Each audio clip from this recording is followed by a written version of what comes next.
है भाई आखिर हम अपने अंदर जा करके उस परमात्मा का दर्शन कैसे करेंगे। तो इसके लिए संतों महात्माओं ने केवल 3 साधन समझाए। साधन 3 सारे वर्णे और साधन सब थोथे मान। इस कलयुग में उस मालिक को पाने के लिए महात्माओं ने केवल 3 साधना बताई। पहला है सुमरन, दूसरा है ध्यान और तीसरा है भजन। सुमरन कहते हैं मालिक को याद करना और ध्यान कहते हैं अपनी दृष्टि को एकाग्र करना और भजन कहते हैं कान में उंगली डाल करके को सुनना, उस नाम को सुनना, उस देववाणी आकाशवाणी को सुनना जो 2400 घंटे तुम्हारे अंदर गूंज रही। प्रेमी भाई शब्द नाम योग की साधना है। जितने भी महात्मा धरती पर आए, सबसे पहले कबीर साहब आए जिन्होंने सुरत शब्द नाम योग की साधना जारी की। उसके बाद गुरु नानक साहब आए। गुरु नानक साहब ने भी सुरत शब्द नाम योग की साधना जारी की। उसके बाद और भी महात्मा आए, कबीर, नानक, दादू दरिया, भीखा, रविदास, पलटू, जगजीवन। हर चित्रकूट में आप चले जाइए, गोस्वामी जी महाराज जिन्होंने रामचरित्र मानस बनाई है, जिसका पाठ आप सभी लोग करते हो, उन्होंने भी उस मालिक को पाया। सुरत शब्द नाम योग की साधना करके ही पाया। अरे राजस्थान की धरती पर देखिए मीराबाई हुई, सहजोबाई हुई, उन्होंने भी उस मालिक को पाया तो सुरत शब्द नाम योग की साधना करके ही पाया। प्रेमी भाई बहनों, ये सुरत शब्द नाम योग की साधना है। इस साधना की 3 क्रियाएं हैं, पहला सुमरन, दूसरा ध्यान और तीसरा भजन। तो कैसे आप लोग सुमरन करोगे, कैसे आप लोग ध्यान करोगे और कैसे आप लोग भजन करोगे। बहुत से नए प्रेमी भाई बहन बैठे हुए, जरा अच्छी तरह से आप लोग समझिएगा कि सुमरन ध्यान भजन कैसे करना है। अच्छी तरह समझ करके फिर घर पर जा करके अपने अपने घरों में बैठ करके साधना करिएगा। तो सबसे पहले सुमरन कैसे किया जाएगा। सुमरन करने के लिए एक माला आप लोग ले लेना। ये देखिए प्रेमी भाई बहनों, 108 दाने की ये माला है। अपने अपने घरों में बैठ करके बाहर से अपनी आंख को बंद कर देना। दोनों आंखों के मध्य भाग में अपने ध्यान को रोक करके और दाने दाने पर जय गुरुदेव नाम का उच्चारण करिएगा। हर दाने पर जय गुरुदेव नाम, हर दाने पर जय गुरुदेव नाम, जय गुरुदेव, जय गुरुदेव, जय गुरुदेव 108 बार करिएगा। दोबारा इसी जगह फिर वापस आ जाओगे, यहाँ से फिर जय गुरुदेव नाम का उच्चारण करिए, फिर जय गुरुदेव नाम का उच्चारण करिएगा। जब आप जय गुरुदेव नाम का उच्चारण करोगे तो दोनों आंखों के मध्य भाग में अपने ध्यान को रोक करके और दाने दाने पर जय गुरुदेव नाम का उच्चारण करिएगा। जिसको आप याद कर रहे हो, एक समय ऐसा आएगा वो अंतर में तुम्हारे सामने प्रकट हो जाएगा।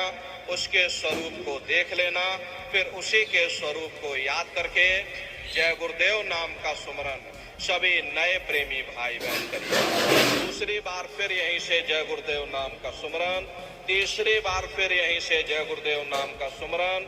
इस तरह से कुल 8 बार जय गुरुदेव नाम का सुमरन सभी नए प्रेमी भाई बहन करिएगा।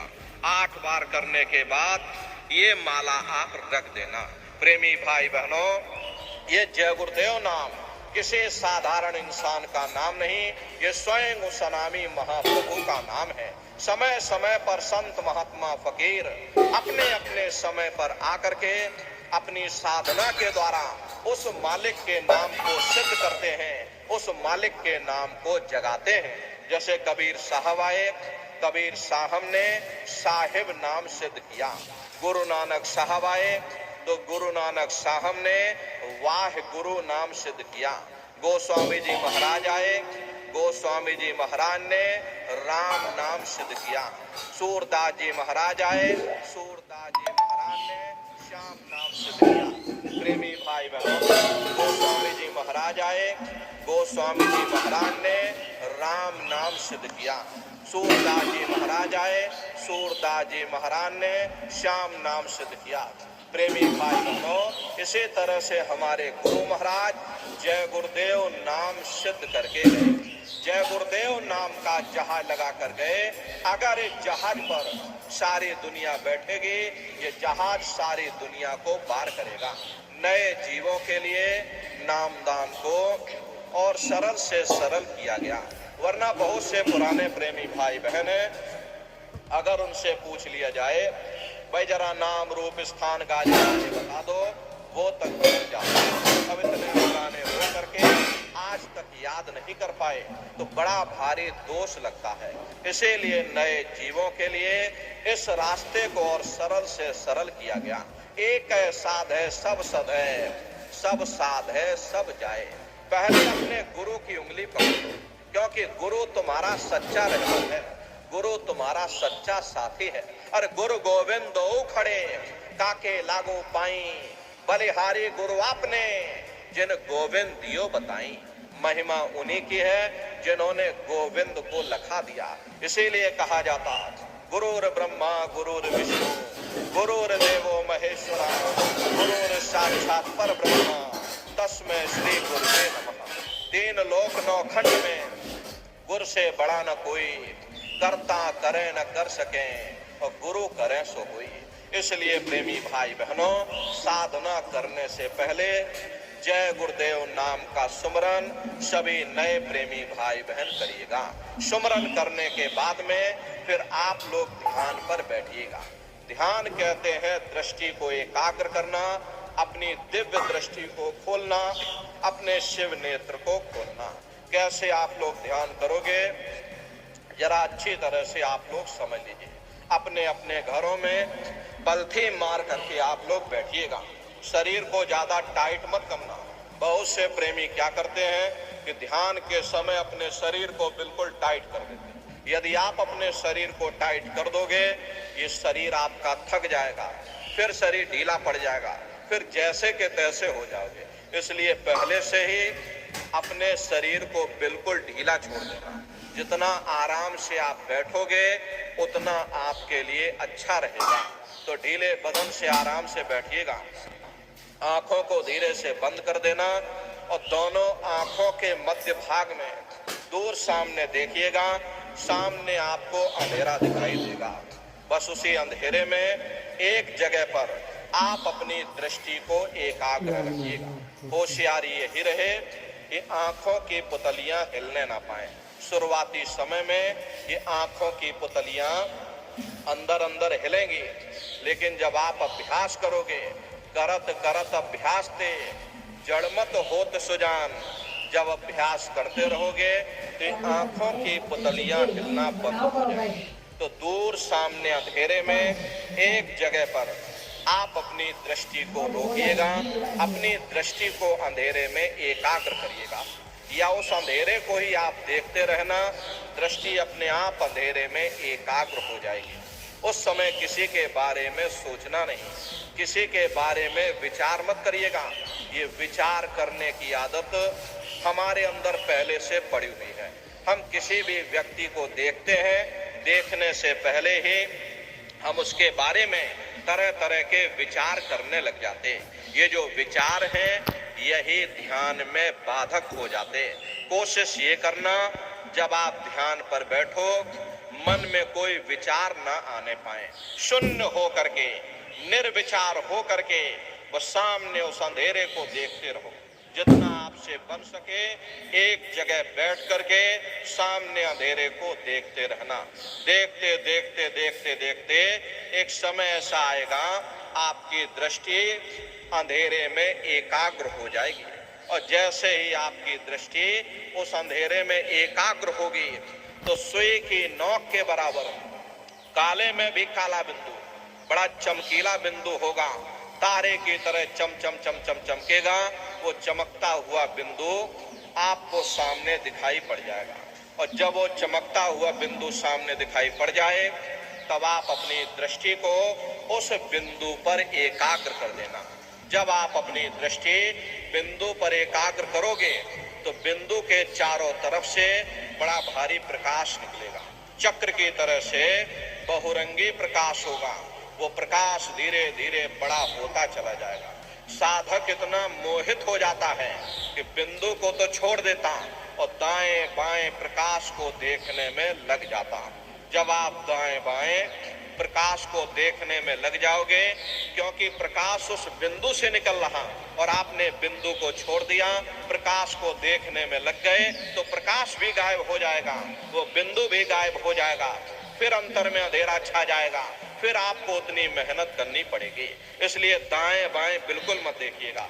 आपका निशाना उस बिंदु पर टिका रहे जिसमें से वो प्रकाश निकल रहा। वही बिंदु दरवाजा है, वही बिंदु खिड़की है, उसी को हरि का द्वार यानी कि हरिद्वार कहा गया। अरे बहुत विशाल वो दरवाजा, ये संसार कुछ नहीं। ऐसे तुम लाखों संसार इकट्ठे करके एक साथ दरवाजे के अंदर डाल दो, पता तक नहीं चलेगा। इतना विशाल वो हरि का द्वार तुम्हारे अंदर बना हुआ। एक छोटे से बीज को लेकर के यदि हम आपसे बात कहें इस बीज के अंदर बहुत विशाल वृक्ष है, तो आप भरोसा नहीं करोगे। लेकिन यदि उस बीज को जब हम जमीन के अंदर गाड़ देंगे, थोड़ी मेहनत करेंगे, थोड़ा खाद पानी डालेंगे, वो बीज अंकुरित हो जाएगा, उसमें से लताएं भी निकलेंगी, बड़ी बड़ी टहनियां भी निकलेंगी, उसमें फल फूल भी निकलेगा। इसी तरह प्रेमी भाई बहनों, वो छोटे से छोटा चमकता हुआ बिंदु आपको अंतर में दिखाई पड़ेगा। जब आप उस बिंदु में प्रवेश कर जाओगे, बहुत बड़ा संसार दिखाई पड़ेगा। तो प्रेमी भाई बहनों, करना आपको कुछ नहीं। जब वो चमकता हुआ बिंदु दिखाई पड़ जाए, तब आप अपनी दृष्टि को उस बिंदु पर एकाग्र कर देना। जब आप अपनी दृष्टि बिंदु पर एकाग्र कर दोगे, वही बिंदु दरवाजा है, वो दरवाजा खुल जाएगा, ये शिव नेत्र खुल जाएगा, ये दिव्य दृष्टि खुल जाएगी और आप दरवाजे के अंदर दाखिल हो जाओगे। एक बार प्रेमी भाई बहनों ये दिव्य दृष्टि खुल जाए, फिर क्या भूत, क्या भविष्य और क्या वर्तमान, कोई भेद आपसे गुप्त नहीं रहेगा। अरे लाखों वर्ष पहले क्या हुआ था और भविष्य में क्या होने वाला है, अपने अपने घरों में आप बैठ करके अपनी दिव्य दृष्टि से ध्यान लगा करके सब कुछ भूत भविष्य और वर्तमान सब देख सकते हो। तो प्रेमी भाई बहनों, ये है ध्यान करने का तरीका। और तीसरा है भजन। गाने बजाने का नाम भजन नहीं है।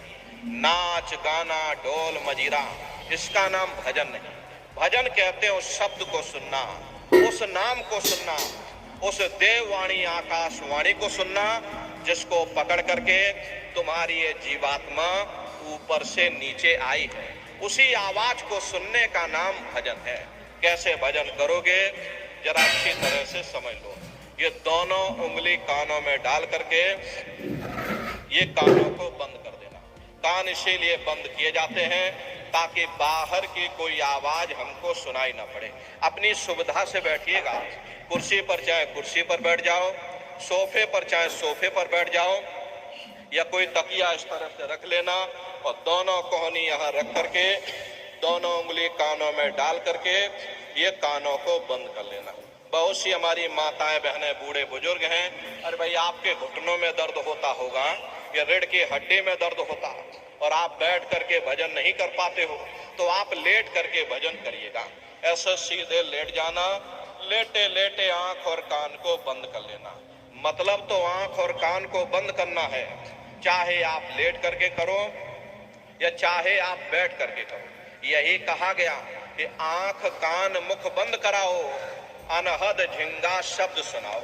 यानी पहले अपनी आंख को बंद करो, अपने मुख को बंद करो, ये दोनों उंगली कानों में डाल करके ये कानों को बंद कर लो और ऊंचे से ऊंचा ध्यान दे करके उस आवाज को सुनने की कोशिश करो। प्रेमी भाई बहनों, जब आप अपने कानों को बंद करके ऊंचा ध्यान दे करके गौर से सुनोगे, तो आपको ऐसा अनुभव होगा कि कहीं सीटी जैसी आवाज हमारे कानों में बज रही। टी,